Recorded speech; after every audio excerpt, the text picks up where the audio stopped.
What is up, everyone? My name is Ashura and welcome back to the channel. And if you guys like the color yellow here in One Piece, hit that button down below to like and subscribe. And today I've got a great one. We've got Vegapunk. He is a mono yellow leader that can attack. You know, that's nothing new if you've been to the channel, but if you're new, let's review. You can hit 1 Dawn, rest it, activate main, and you can put a cost 5 or less egghead character into your life face up, or put it directly to the field. Now that's pretty powerful, but he does have a caveat. He can't attack. So let's dive into him. And oh wait, what's that? He's got 2 life as well, so pump the brakes. We'll talk about that. Now you might be looking, 2 life for a leader? That can't possibly be. How do we make this work? He can't even attack.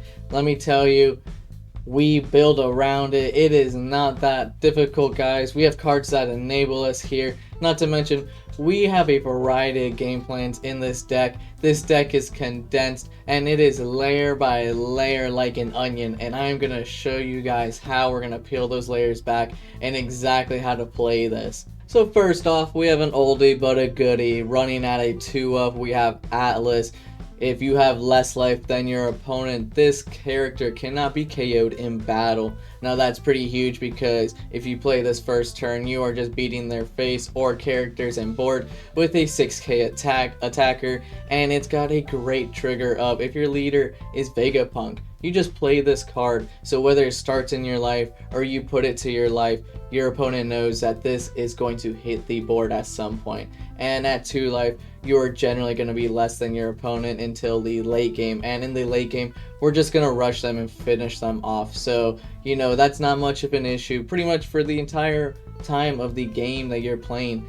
This is not going to be able to be removed by battle, which means they're going to have to expend resources to remove it by effects, and that's just not going to be fun, because this deck just puts out body after body and it is just tiresome. We're constantly attacking both their board and life. Atlas isn't the only character either that we have in our deck that takes advantage of us having less life. So Pythagoras is great. If you're at 2 or less life on KO, we can summon a 4 cost or less with Egghead from our trash rested.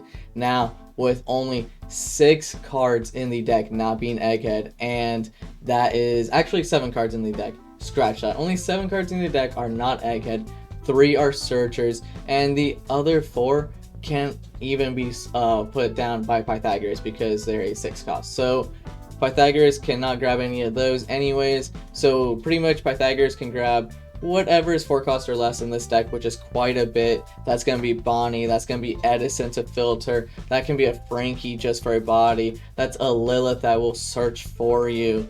I mean, the possibilities here to just get another character on board and just be able to beat your opponent's face and still be able to get a finishing blow in, or be able to still control the board. This character is especially great against black, where they're deleting our board, so we might as well kind of go 2 for 1 with them. We can still kind of have a 2-pronged attack with this, and we can make them expend more resources to even get rid of what is coming after Pythagoras here. And naturally, we cannot forget about our boy Rocket Luffy, so we can trash him. Then if you're at 2 or less life, you can KO a 4 cost or less, and then also draw a card, which is huge.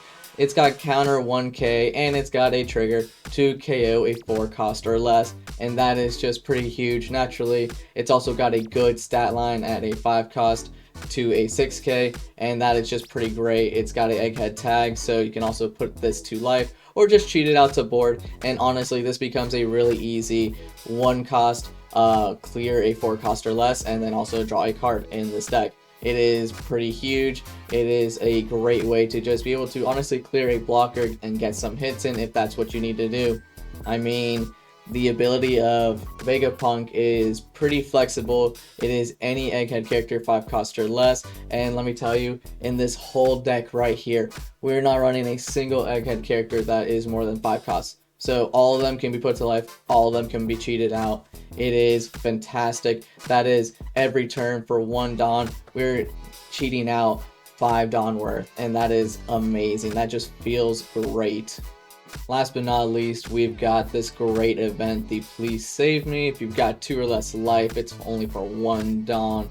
You get 3k for that battle. Now, most of the time we're not going to be using this for the counter. We actually have a great trigger in this where you can play a cost 5 or less egghead type character card from your trash. So this is going to be any of your egghead characters essentially. So literally any of them, if it can save you, you're going to play that, or if it's just advantageous to you to get that out to board. Essentially what you do here is you put that to the top of your life, and then maybe for that turn you don't attack, or maybe you do attack and you have this wonderful stage out, the egghead stage, and you put that character back to active, and then that way you make your opponent swing into you, so that way you can then activate that great event, get something from trash, and now your board's even bigger than before.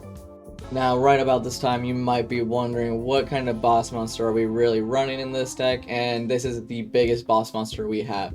This is the 6-cost Charlotte Linlin that you find in the starter deck, and essentially it's an on-play, trash one card from hand, and your opponent's going to choose one. They're either going to trash the top card of their life, or they're going to trash 2 cards from their hand, and that is honestly pretty huge. So even though this is a choose effect for them, this is going to be a great benefit for us because we have an aggro deck. So we're going to be attacking their life a lot. We're also going to be trying to control their board a little bit since we are at low life, but not too much. We're just trying to really make it sure that we're not going to die in the next turn. We're not going to get rushed down. So Linlin is a great card. She is a 7k. It is a nice beater for us, and this is going to help us either A, get their life down so that way we can rush them harder, or 2, it is going to get rid of cards in hand. Now, even if they throw away bricks, right?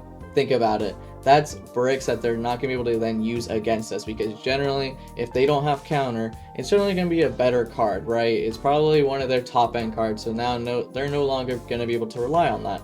Maybe it was a search event card or something, which also brings me to our great new card here that just got released. It is Doffy. It is a 3-cost. Look at the top 5 cards, grab 2 trigger events. Now in a deck that literally only has 4 cards that aren't triggered, you're not going to mess with this, really. It's going to be dang near impossible to mess with this card. So essentially, whenever you play this, it's always a draw 2. You get to pick 2 from the top 5, and that's just honestly amazing. You get to craft your hand. It helps feed Charlotte Linlin, and what else feeds Charlotte Linlin is Jewelry Bonnie. Jewelry Bonnie is amazing. We're running her at a 4-up, at a 3-cost with counter. It is the whole package. It is a 4k, so you are going to don her up, and then if your opponent loses life anytime during your turn, you're going to draw 2 cards and discard 1. Now this only happens once per turn, but it's definitely going to make your opponent think about when and where they want to lose life. And to sum that card up too, it's even got a trigger. Draw 2 cards, discard 1 card from hand, so it's searchable by Doffy. You can put this into your life and get some card filtering action. It is the whole package. You can swarm the board with 2 of these and then also get this effect off twice, and you are just drawing cards. You are keeping your hand healthy and making sure that 1, you have the fuel to be able to use your leader ability every single turn. Put something to board, put something to life. Make sure your opponent has a difficult time against you. And then 2, you're making your opponent really think. You're making them expend their mental resources on how they're going to play against this deck. Vegapunk is a very hard deck to pilot against, and if they rush you, it can be hard to navigate, and if they starve you, it can be hard to navigate. And with the stage, we can actually put ourselves in a position where we can actually starve them a little bit, where we can clear their board slowly, and then just slowly clear it more and more as they play stuff, and just chip away at their life as we make sure that our characters are active and they can only attack into our life. And if we are playing right, we've set up our life with great triggers that they don't necessarily want to hit into, because maybe if they're against us like Doffy, we've got a S-Snake in our life, and now they're like, okay, well, if they attack us, another one of my characters is going to be stunned, and that's not necessarily a great effect, right? So stuff like this is just critical. This deck is super flexible. It's honestly not bad into Doffy or Blackbeard at the moment, and Blackbeard only gets more powerful, so I definitely recommend pick up this deck and try it out. The ability to be able to flood that board again every turn with a character that is a 5k or 6k and be able to cheat Dawn out is just amazing. Naturally, it's yellow, so We have the one, the only Egghead Nami. This is gonna clear 5-cost cards for us, and then if we're low on cards, we're still gonna draw with this. So again, this deck is just plentiful filled with being able to keep your hand healthy and then also be able to feed away those extra cards. I know people don't like running stages because, well, what if I get too many? Well, with the stage, you can use Charlotte Linlin, you can use Jewelry Bonnie to be able to then throw that away as a trash card, because if you have the stage already active and you have a Jewelry Bonnie out, you essentially drew 2 cards to then throw away a Egghead stage you were never going to use anyways. That is big value. So again, this deck has so many ways to craft yourself a great hand, and for an aggro deck, being able to keep your hand healthy is a great thing to do. You're going to give your opponent so much trouble because you're also be able to save your characters with all the counter that you're going to be having. Another card that's value cannot be understated in this deck is Lilith. I know you guys think it's just a searcher, oh well, it's a 5k too, but with that trigger of Vegapunk and being able to just play it out, put it to your life, play that out, get the body, get the life, or not get the life, sorry, get that card. It is incredible. This card puts in work, and just having another existing board where this card is going to come in, help fuel you, is great. I mean, this card puts in that work, and your opponents are going to dread it because it gets pulled by Pythagoras, it gets pulled by the Please Save Me. You then put it into life. It's too good, guys.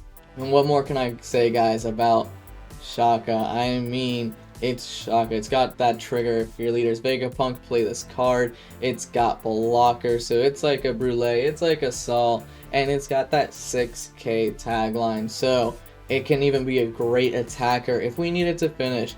And guess what? With the Egghead stage, I know I keep harping on it, but just that aggression, being able to have a constant blocker up is amazing. Being able to say, okay, one thing on your board is not going to be able to get through every turn, and at the same time on my turn it is a free attack into you. I don't have to worry about, oh no, it's not going to be able to block next turn, or no, oh no, it's going to get attacked into. Nope, it's a free 6k attack straight into you, and it's going to hurt over time, and it's going to start putting in work, especially when, guess what, you finally got rid of it. Well, now Please Save Me brings that Shaka right back, and now you've got the same problem to deal with. And with running 4 of these in the deck, there's gonna be so many times where you have one on board, okay, cool, let me put one to life, and now your opponent's just looking at your board state knowing that eventually they're gonna have to deal with 2, and then even worse, they look below that Shaka and they realize you played a Please Save Me, and now they know,